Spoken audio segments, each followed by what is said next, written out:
Welcome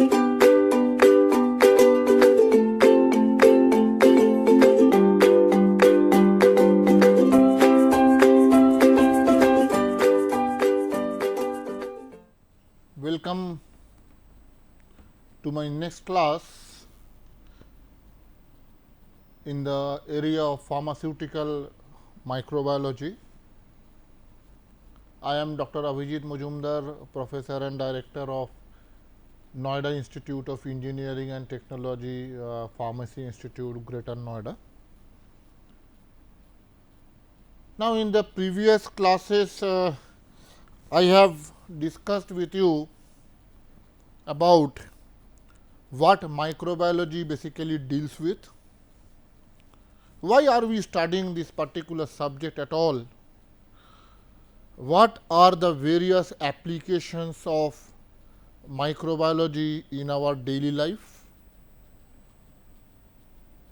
In that context, if you recollect, I have discussed with you about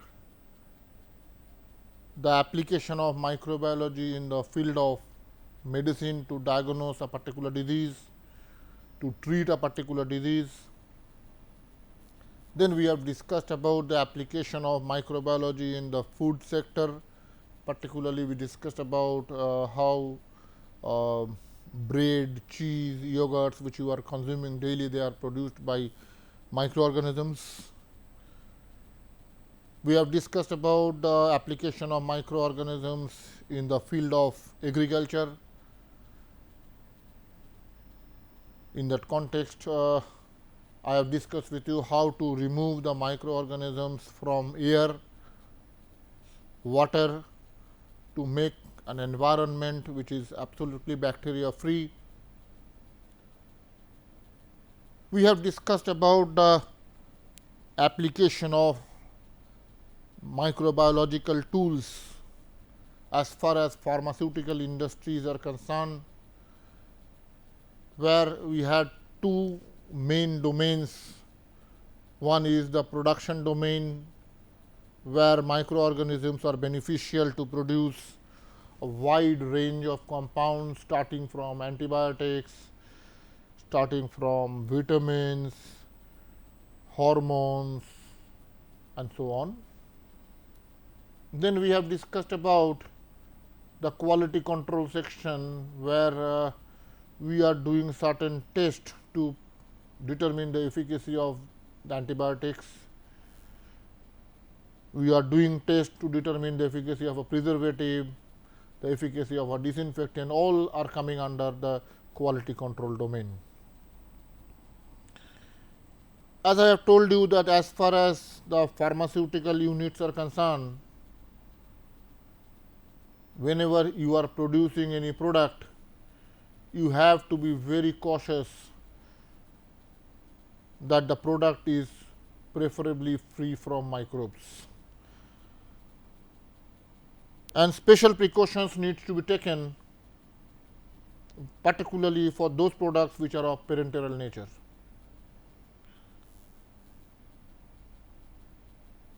Now, whenever we are producing a parenteral or any pharmaceuticals as such, we need to carry out this process in an atmosphere which is having a lower bioburden.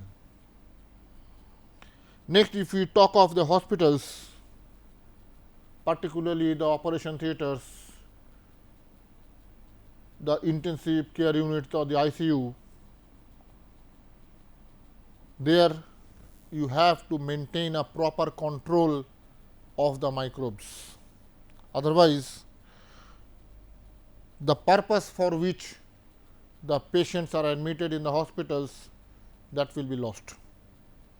The reason being, say you are carrying out an operation, and after the operation has been carried out, due to improper technology, due to certain carelessness, there has been microbes in air, or we have not given an antibiotic to the patient, due to which after operation that patient is showing some post-operative complications.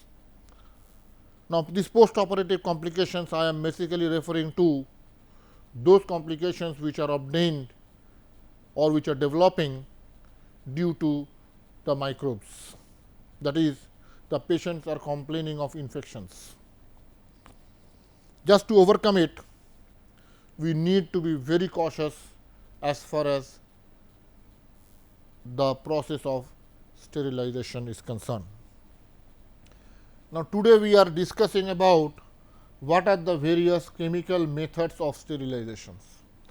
That is, we are using certain chemicals to protect or to preserve your product.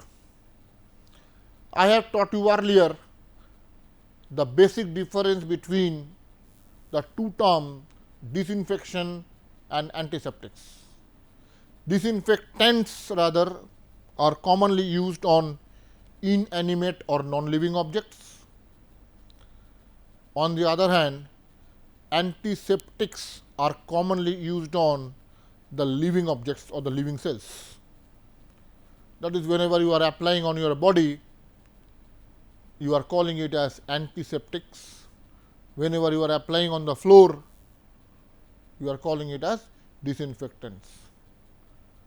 That is, the category of the substance gets changed.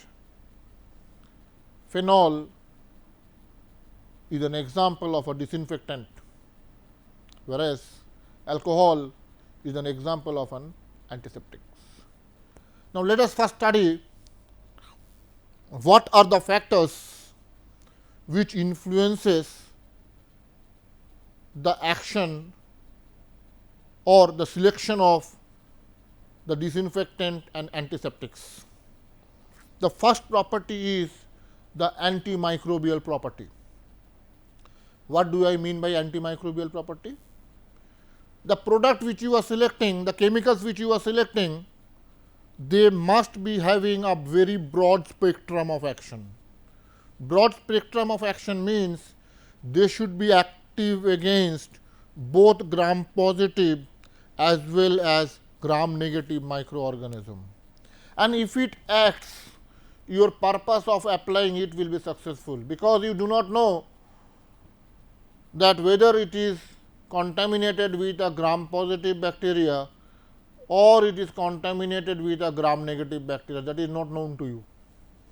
Therefore, the chemicals which you are using for the purpose of chemical sterilization, it should have a very broad spectrum of action. Next is solubility. The chemical which you are using must be water soluble in nature. Why water soluble in nature? Because all microorganism prefers to grow in an aqueous stage. Where there is water, there will be a chance of bacterial growth. Therefore, the chemical which you are selecting, that should have a partition coefficient in favor of aqueous phase. That is, it should grow more in aqueous layer. That is, it should be more concentrated in the aqueous portion. Next is stability. The chemical which you are selecting must not be volatile. Say you are applying now, within a fraction of a second it is volatilizing away, the problem which we face with alcohols. It is highly volatile. Therefore, the product should be such that there should not be any loss of action on standing. The product should be non-toxic in nature, non-toxic to the host, but toxic to the microbes. Non-toxic to the host, but toxic to the microorganism. Next, the product should be homogeneous. Say for example, in a pharmaceutical preparation, say let us take a classic example. Say you are preparing a cough syrup. In cough syrup, you are using a sugar base, Moment there is a sugar base, moment there is the presence of sugar, moment there is water, the bacteria will try to grow, and to prevent that growth we add preservative. Now, the preservative should be such that it should be uniformly distributed across the formulation, across the preparation, and whenever you are taking 1 spoonful at day 1 and whenever you are taking 1 spoonful on the last day, the same proportion of preservative should be coming up. Otherwise, if on day 1 more preservative is coming, that means after taking 2 to 3 dose, the maximum preservative has already been consumed and the amount of residual preservative will not be successful to protect your product. जब आप last product लोगे तब तक उसका अंदर bacteria fungus growth हो गया है. So your main objective is lost. Another problem is जब आप पहले दिन प्रिपरेशन लिया उसमें ज़्यादा प्रिजर्वेटिव चला गया and that preservative is basically toxic in nature. When it goes inside your body, it is creating a toxic reactions. Therefore, the preservative should be such, the chemicals should be such, so that it is maintain an active ingredients uniformity, homogeneity across the preparations. It should not combine with the organic matter, because moment it combines with the organic matter, the efficiency gradually decreases. Toxicity to the organism, it must be toxic to the microorganism against which it acts. It must have a good capacity to penetrate, the penetration should be high. Otherwise, the microorganism which is in the depth of the preparation may not be saved. It should have a very good deodorizing property. What is deodorizing property? The smell should be good. If the smell is toxic, the people will try to avoid it. Therefore, the smell should be toxic, though smell has nothing to do with the activity, the therapeutic efficacy of the compound. Next is the detergent action. The compound, the disinfectant, it should have a very good cleansing action. That is, it should be in a position to clean, make the area free from microbes. Next is the product, the chemical which you are using must be easily available, and that too at a reasonable cost. If availability is a problem, automatically you will not be in a position to use that particular chemical in your preparation to protect your product. Finally, the chemical which you are using as an agent or the means to sterilization or means to protect your product, that must be non-corroding as well as non-staining. That is, it should not produce a permanent imprint of stain, neither it should be corroding. So, basically these are the 12 properties which a chemical must have in order to qualify as a chemical agent for disinfectant. Next, let us see what are the conditions which governs the efficacy of the product. What are the factors? The factors is number 1, population size. If the population size is more, bioburden is more, so automatically more chemicals are required. Depends on the type of organism. If it is a spore forming organism, automatically you need to add a very stronger agent as compared to the situation where it is contaminated with a vegetative cell. Concentration of antimicrobial agent, this is very important.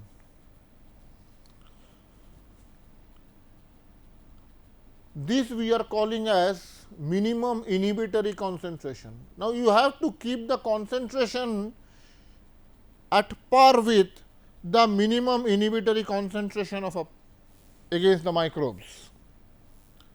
If you are using a very high amount of antimicrobial agent, what will happen is the product will be preserved, no problem, but the high concentration of the preservative or the chemical will be toxic to the human beings.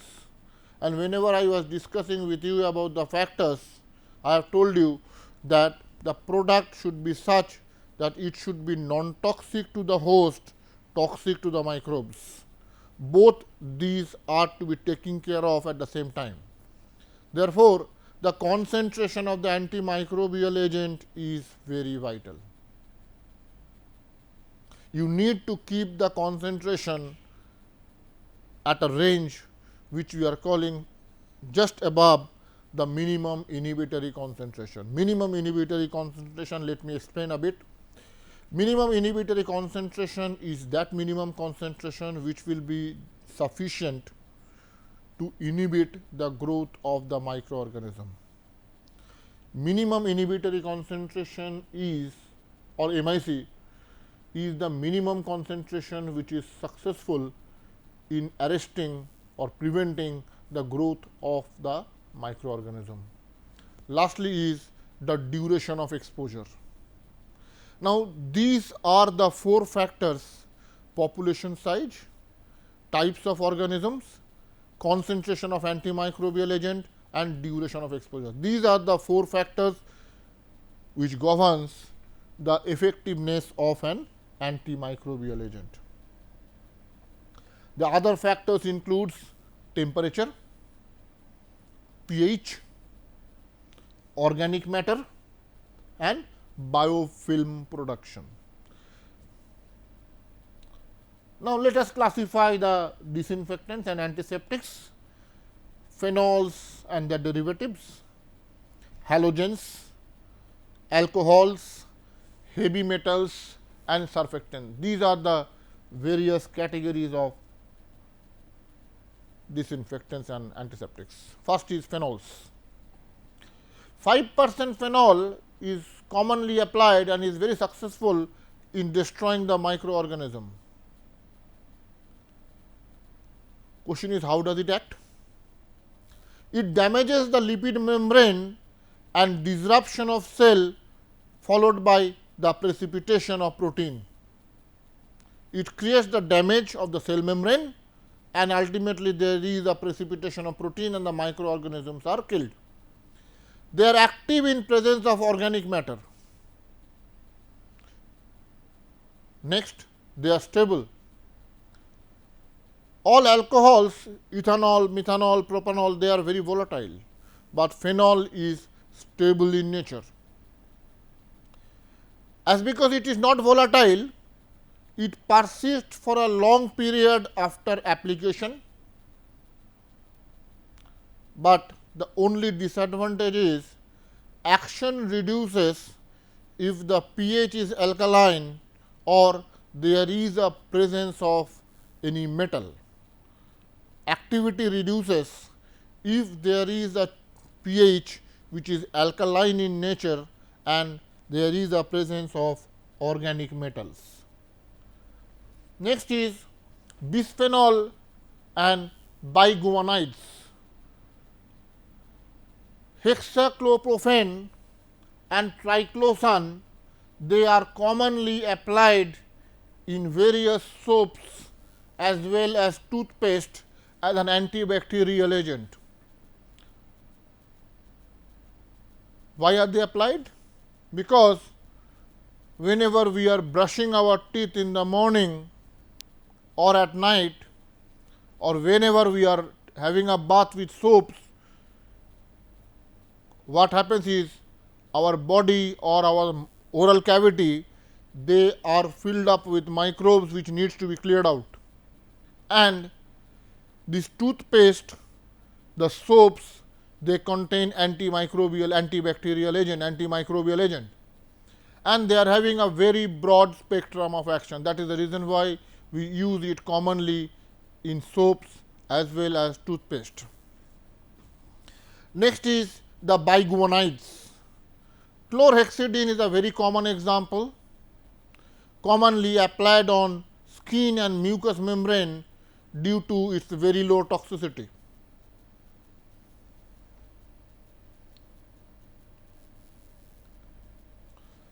Next is the halogens. Iodine and chlorine, they are widely applied to control the microbial growth, and a combination of iodine and potassium iodide is known as iodine tincture, and a combination of iodine and surface active agent is called iodophore. We use both iodine tincture and iodophore to arrest or prevent the bacterial growth. How does it act? This iodine creates an halogenation reaction with the tyrosine unit present in the microbial enzymes. That is, the halogenation of the tyrosine unit, see, in all enzymes there is a presence of a tyrosine molecule, and they need to be free. Moment you are adding this iodine creates a reaction which is called halogenation reaction. Therefore, the halogenation of tyrosine unit of the enzyme is useful for preventing the microbial growth. In your daily routine life, you have seen this iodine is commonly applied in case of betadine ointment and isodine ointment. Apart from iodine, we widely use chlorine in order to protect our product. Particularly, you have seen in floods, when the ponds and rivers get inundated, we apply chloramine tablets. Now, how does it act? Chlorine, we apply calcium hypochlorite or sodium hypochlorite, and moment you add, there is a liberation of nascent oxygen by combination of chlorine in water, and this nascent oxygen is very successful in creating the oxidation of cellular components. That is, chlorine combines with water to result in the liberation of nascent oxygen, and this nascent oxygen is very successful for oxidizing of the cellular components. A combination of chlorine and ammonia is commonly known as chloramine T. Alcohols, they are also commonly used in our routine life. Examples are ethanol, isopropanol, but the disadvantage is due to its volatility, it evaporates very quickly. There is a denaturation of protein and membrane damage of the microbes by this alcohol, due to which the microbes are killed. But I am telling again, for though alcohol is very widely used, the only disadvantage is due to its volatility, it is rapidly evaporated away. We use heavy metals like silver nitrate is used in tropical cream, mercury chloride is used in paint, copper sulphate is used as an algicide, zinc preparations we are using in mouthwash and paint just to protect your product. You see the range of product which you are using, beginning from a medicated topical cream, it may be even the paint which you applied on the surface of the wall. The question is, how does it act?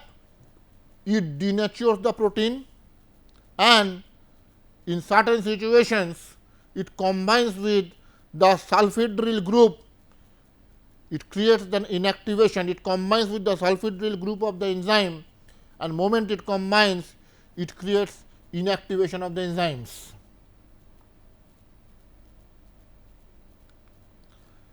Next, we are using surfactant.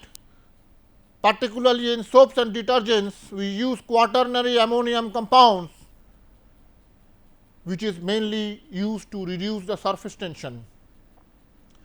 Moment surface tension is reduced, the cell wall tries to increase in volume. This increase in volume is allowed up to a certain point of time, after which it ruptures. Therefore, surface tension reduces, the microorganisms are killed. Next is preservative. Preservative, which is commonly applied in various food preparation, commonly applied in pharmaceutical formulations like syrup, suspensions, emulsions, creams. We take the help of preservatives like sodium benzoate, we take the help of preservative like sorbic acid, we used calcium propionate, sodium nitrate and sodium nitrite. These are the common preservatives which we use. In the subsequent slide, I will be showing you that concentration is of utmost importance whenever you are using preservatives, because if you use more quantity of preservative, it may so happen that that high concentration of preservative may create a harm in your body.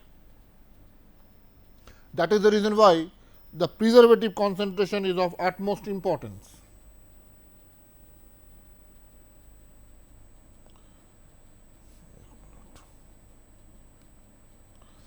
First is propionic acid derivatives.